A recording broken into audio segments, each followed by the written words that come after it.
আজকে আলোচনার বিষয়ে আমি একটি গল্পের মাধ্যমে বলবো।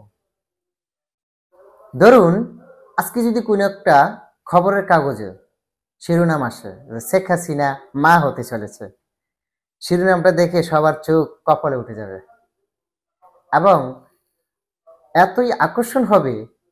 বলে কি, যে মহিলার স্বামী নাই, বয়স্ক, সে কিভাবে মা হতে চলেছে। এই যে একটা তীব্র আকাঙ্ক্ষা, এই আকাঙ্ক্ষার কারণে ওই খুবই মনোযোগী সহকারে আপনি খবরটা পড়লেন, একবারই পড়লেন, একবার পড়ার পরেই মনে থাকবে। এখন সম্পূর্ণ খবরটা পড়ার পরে আপনি দেখলেন যে আসলে এখানে শেখ হাসিনা মা হতে চলেছে ঠিক আছে, কিন্তু বাস্তবে গর্ভধারিণী মা নয়।